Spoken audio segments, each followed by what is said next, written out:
please don't do this. I love you. Those words were followed by one shot, and Miss Young died right there on her bedroom floor from a shot in the back.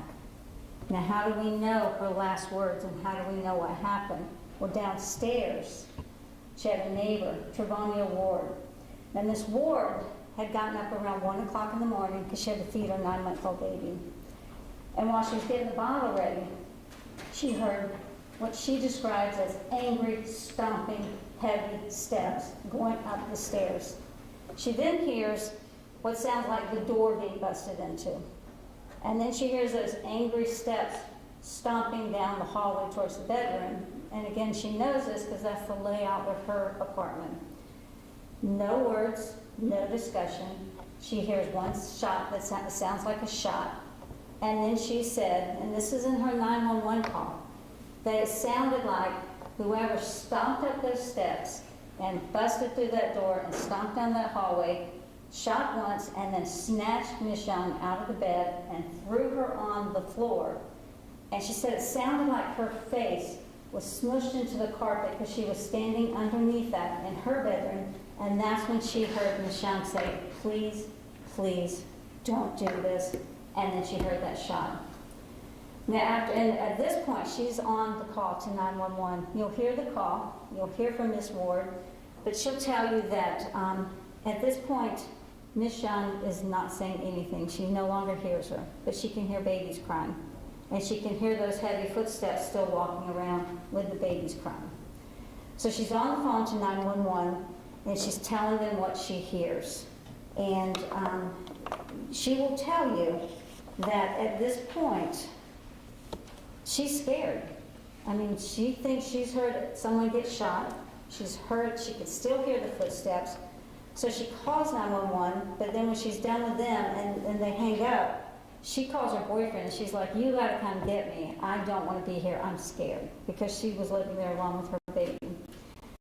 So Miss Young will tell you that when the police arrived, and her phone call was about 1:30. So when the police arrived at 1:45, she hears them knock on the door upstairs. She can hear them saying, anyone here, answer the door. But by now, she said the children are quiet, and she doesn't hear those footsteps anymore. Everything's quiet. And she'll tell you that unfortunately, they came down to her apartment because they knew it was her, and they're shining lights into her apartment, they're knocking on the door. She's scared, she's not coming out. So she does not come out. So unfortunately, the police leave without going inside that apartment at 1:45 in the morning. Now you're going to hear from one of the officers, and he's going to tell you, look, when we got there, yeah, the door had some damage to it, but it felt secured, like it had been damaged but then shut. And they knocked on the door, and they called out, and they didn't hear anything. So, you know, since they couldn't get the 911 caller, they just weren't sure, so they did not go in. They left. And so then Ms. Ward will tell you that then she left. So the shooting happens, or the call's around 1:30, so that means the shooting happened before 1:30 in the morning. Ms. Ward leaves at 1:45, the police leave, and so no one goes into that apartment until much later.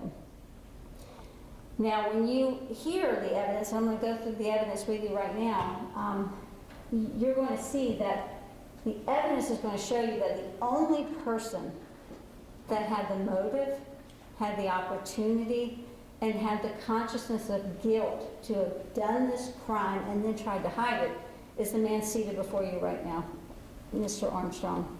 He's the person that had the relationship with Ms. Young, and he's the person that had the reasons.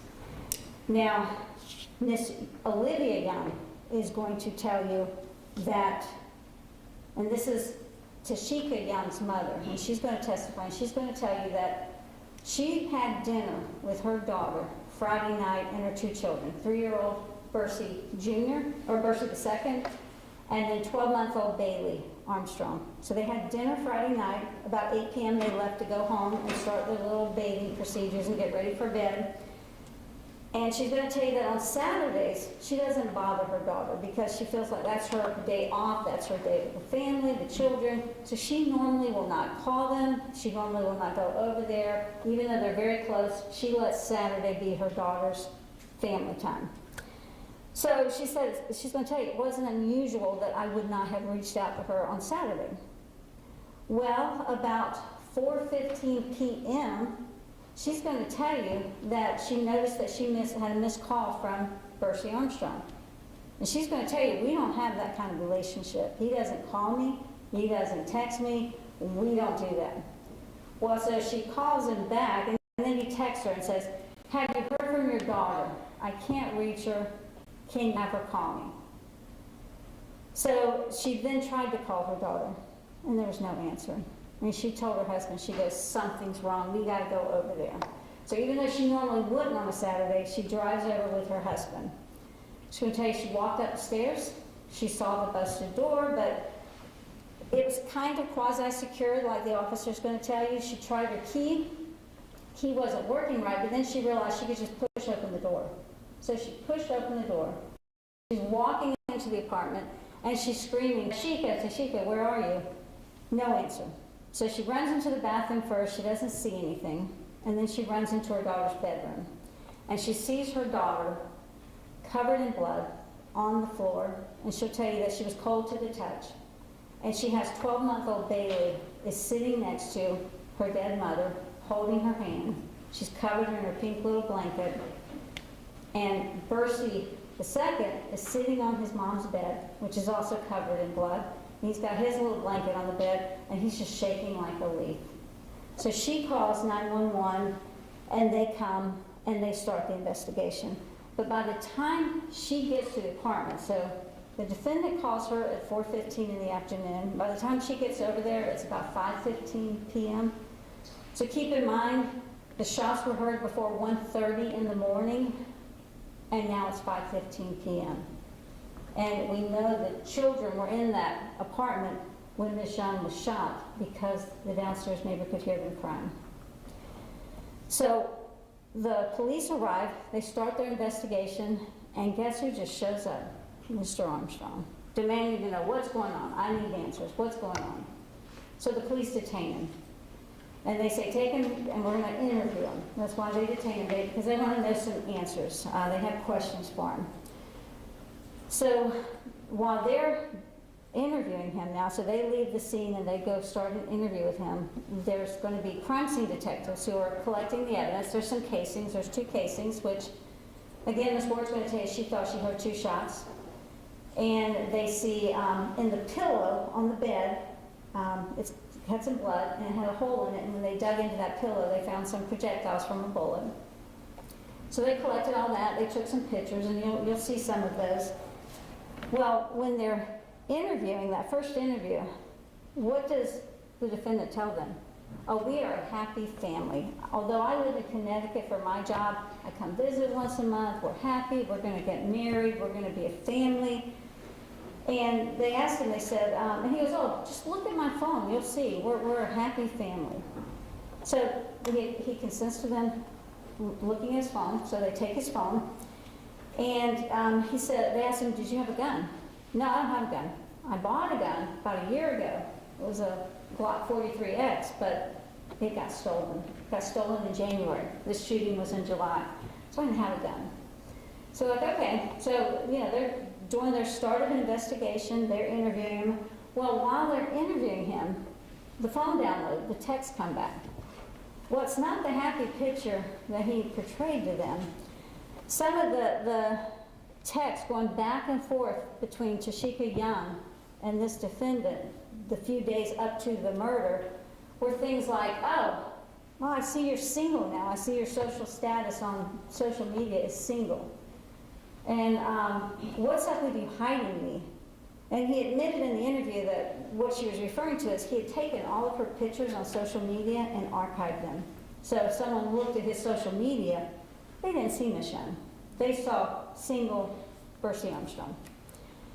And they asked him, they said, well, when you're in town, when you come to visit, where are you staying? If you're not staying here with the woman you're supposedly going to marry, where do you stay? And he says, well, I'm a man. I need my space. So I stay 45 minutes away at my mom's house in Middleburg. So, you know, they're like, okay, well, I guess we're getting a search warrant for mom's house. So they get a search warrant. And they ask him before they leave, they go, we gonna find anything at mom's house? And he's very confident, oh no, you're not gonna find anything. They go, okay. So they go search mom's house, and they're almost done. They're ready to leave. And Detective Downs will tell you that as he's walking from the backyard and he's about to go up the wooden steps to like a little wooden patio kind of porch, which is right off where he stayed when he stayed with mom, he saw some disturbed dirt. And then he saw some clothes underneath those wooden steps. So he walks over there and he pulls out some sweatpants, obviously men's. He pulls out a black hoodie, again, looks like men's. Looks like there could be blood on these clothes. And then he sees a little disturbed dirt right in front of the steps. So he starts digging down. And guess what's in that hole? A Glock 43X, buried in a hole in the steps right next to where his bedroom is. So they come back and they start the second interview. And they said, well, you sure you didn't do this? And he's, same thing he did in the first interview, deny, deny, deny. And he said, well, what do you think we found at mom's house? Nothing. They're like, you sure we didn't find something? And he goes, well, and you'll see this portion of the interview, maybe some clothes. Oh, what kind of clothes? Well, you know, some clothes that maybe I did some yard work in. And they're like, so you did yard work and you threw your clothes and hid them underneath some wooden steps? He goes, well, you know, that's what I did. They go, what else did we find? Well, maybe something like a gun. They go, really? A gun? Where did this gun come from? And he said, well, you know, it's a gun where Scotty gave it to me. And they're like, Scotty gave you a gun and you hid it in your parents' backyard. So while they're doing the second start of this interview, the gun they found at mom's house, they have rushed off for testing. And guess what? The gun buried in this defendant's mother's backyard is the murder weapon. It is the gun that shot the casings that were found in the apartment. So now they're saying, now, you said you bought a gun. What gun did you buy a year ago? Well, guess what? It was a Glock 43X from Shooters. It's the same serial number. And so they said, okay, how do you explain this?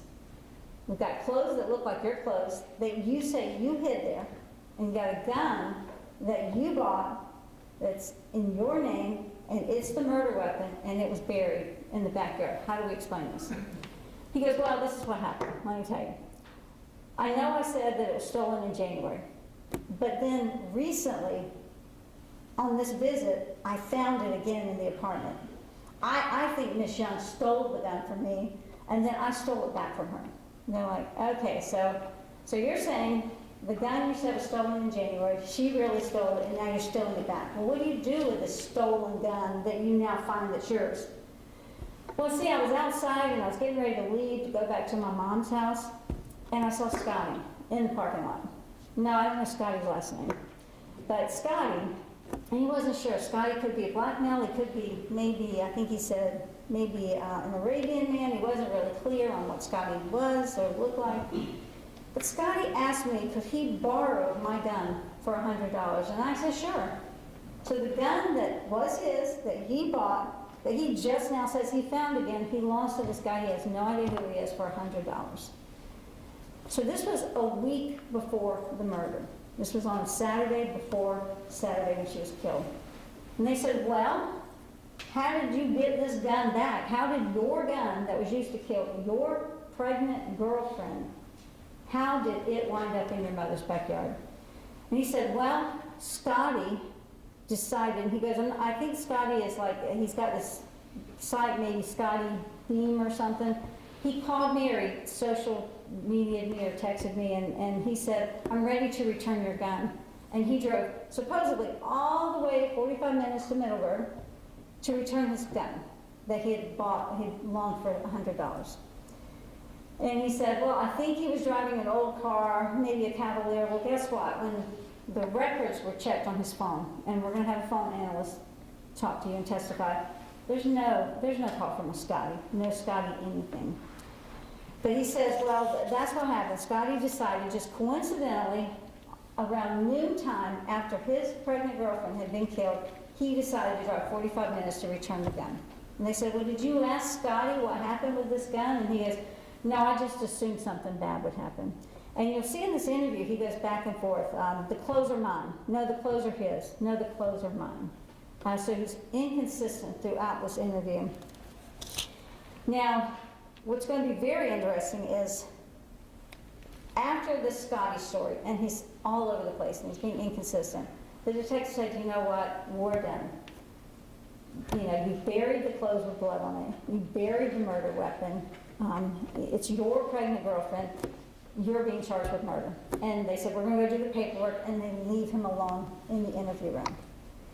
And you're going to see while he's sitting in there, at first he's just sitting there, and he'd been calm the whole interview. Except initially when they first told him that she had died, he was emotional for less than 3 minutes, and then he was back to calm. But all of a sudden, he's starting to get antsy. His leg's starting to shake. He's looking around. And as he's sitting there, he looks up at the ceiling for a second, and you can see the wheels turning. And then he looks over at the camera, and he walks over to the camera, and he kind of waves his hand, because these interviews are recorded, and he waits for a second, nothing happens. So he turns around and takes one of the chairs at the table, puts it on the table, climbs up on the table, and he's trying to get through the tiles in the roof. And of course, the detectives come in and prevent that. But he's clearly trying to climb out of the roof in that interview room. Now, after he's charged, the detective doesn't stop there, though. He continues his investigation. A couple of days after this, there's a worker, you're going to hear from him, Florida Department of Transportation, I think. He was on I-295 near Dunn Avenue. He gets out his truck to do a job, and he goes, man, I dropped my phone. He reaches down and picks up the phone, and he goes, wait a minute, this isn't my phone. Well, he'll tell you, he's kind of tech savvy. He went into the emergency contacts. He was able to figure out it was Miss Young's phone. He was able to get with the detective and turn that phone in. You're also going to hear that on a hunch, the detective who used to live in Middleburg thought, you know what, there's a toll road between the ravines, which is where his parents lived, ravines in Middleburg. There is a toll road that would take you from the ravines up to just a little bit on I-10, then up to I-295, and you're right there at Mission Point Apartments, which is where she was killed. He goes, you know what, I'm going to pull some toll records, see if anything pops up. So he runs some toll records for that morning, and again, we know the shooting was at 1:30 in the morning. So he runs some toll records right around that time, and guess whose truck had been driven from the direction of the ravines, gated community, up to Mission Point? That would be Bursey Armstrong's stepdad's truck. And he will come in and testify. So we know now that his stepdad's truck has been driven up that toll road. Now once it leaves the toll road, you don't have a history of where it's going, but it's not too far if you turn onto 10 and then get on I-295 and you're right there at Mission Point Apartments where she was. But then it doesn't stop there. When he gets the toll records, they show that he hit that toll, that first toll that would have been the closest one to the ravines community, around, I think it's like 12:37 in the morning. And then coming back, when it picks up that toll road coming back down, it's like 1:51 in the morning. Again, keep in mind, murder was before 1:30 and now he's heading back. And so he pulls the ravine surveillance video. Now you can't see the tag, but you see a black truck and the stepdad on a black Toyota Tundra. It is leaving the ravines gated community at 12:27 a.m. is when he leaves. And the detective, he's driven that route. He's going to tell you it's approximately 40 to 45 minutes. So you see this truck leaving the ravines at around 12:27. 45 minutes would put it up at Mission Point Apartments, just after 1, which is when the shooting was heard. And then coming back, you see that same truck enter back into the Ravines community about 2:10 in the morning. Again, times match. And that phone, where that phone was found, if you take that toll road, get on 10 for a little bit, and then come straight up like you're headed to Mission Point Apartments, that phone on the southbound side, so if someone would have been heading back down towards the toll road, that's where that phone was found, which again would be on the route going from Mission Point Apartments back towards the Ravines. That's where the victim's phone was found. You're also going to hear that they did check DNA. That's going to be analyzed, and they swabbed the pockets of the sweatpants, and there was DNA from both the defendant and the victim in the pockets, but the blood that's on the pants and the blood that's on the hoodie is all the victim's. And those are the same clothes that he said, oh, I did yard work in those in Middleburg, and I just put them under there. But it has the victim's blood on it. The phone records will show very volatile back and forth messages. Why won't you marry me? I love you. I want to have a family. We share 2 children. I think one of the last emails he sent her was, you're just a has-been DJ. I can't believe I wanted to start a family with you. Very toxic text messages.